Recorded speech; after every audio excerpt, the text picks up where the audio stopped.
absolutely, this evidence is invaluable. It's very, very, very important evidence.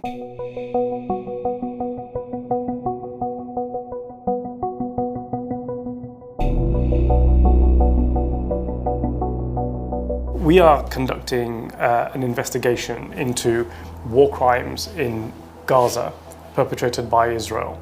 And that is a very laboured, forensic, painstaking process. It's not just a case of taking documents and saying, well, this is what this means and this is what that means, but building a picture from lots of little pieces of a jigsaw. If you're using phosphorus on a densely populated area, I would argue that that's almost impossible to do. So one of the significant characteristics about Gaza is that we've heard that Gaza is one of the most densely populated places on planet Earth. So here we have a very interesting photograph of white phosphorus being used, what appears to be a white phosphorus cloud, with parts of it raining down on what looks to me like a very densely populated area. And so you can build a timeline from this of potentially, I'm not saying that this is the timeline, but this is the way the investigation will work. We will be able to see the source of white phosphorus, the perpetrators using white phosphorus in these pictures here, potentially. We will build a timeline. So this was on the 9th of October, and then we have evidence of white phosphorus being used. Now, I'm not sure if these munitions result in this kind of explosion, and this is something for a forensic expert to give me advice about as part of our investigation.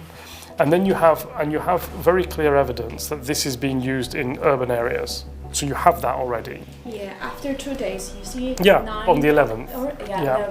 11. And then you have, and these dates are various different dates, but you have this one on the 9th of October. The evidence that you're supplying to me is crucial, very important. We will add that as part of the jigsaw puzzle to see the full picture, and we will use that in a number of ways. Either we will use it to provide to Scotland Yard here in the United Kingdom, we'll use it to provide to the International Criminal Court, or we will prepare independent case files to give to law enforcement agencies across the world so that they can carry out investigations and potentially prosecute the individuals that are responsible for this action if it violates international law. And there's one other thing that's really important.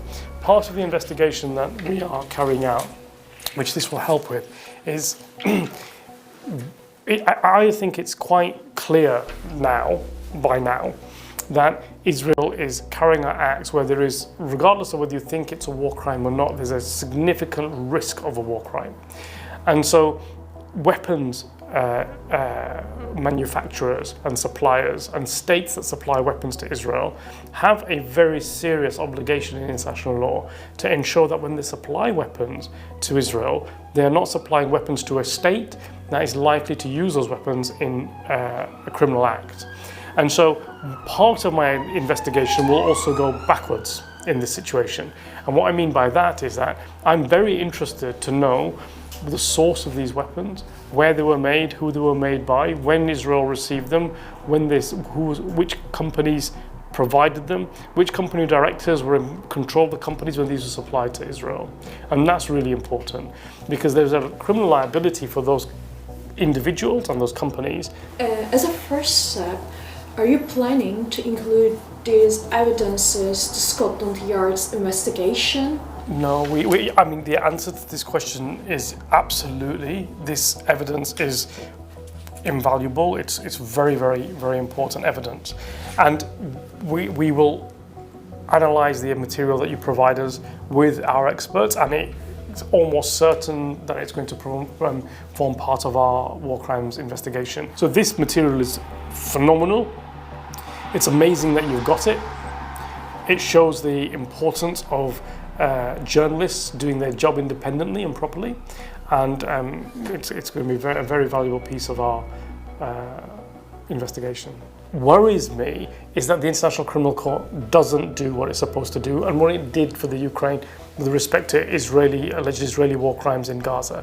What that means for me is that the International Criminal Court will become defunct, quite frankly.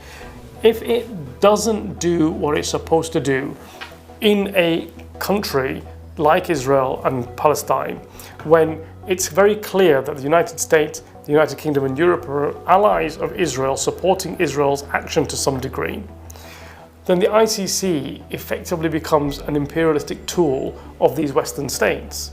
And it's not designed to be that. What the ICC is designed to be is to be an independent arbitrator that acts without fear or favour to hold war criminals accountable. From my view, if it fails to hold Israelis accountable for war crimes in that region for this current conflict, then it becomes an irrelevance. So what's important about these photographs is that you have the journalist that took the photograph and the dates of them, and that's really important evidence. And this work is really important, because what it'll help me do is it'll help me build a picture in our timeline of events that will help me put where certain events happened. It's very important. And this is also one of the allegations that we are looking at, which is that not only did Israel target what they said was military personnel, but they targeted the food infrastructure. So here you have the Al-Nusrat bakery, which is bombed. And that's really important, because that shows that Israel are targeting items and targets that are important to civilian life. And that's a war crime to do that. Israel is obliged to distinguish between civilian and military targets. And one of the ways that you distinguish civilian targets is the Geneva Red Cross on them, like this. I think what we will do is we will give the material that you provided to us, which are these photographs, plus this book, to Scotland Yard for them to consider as well as part of their investigation.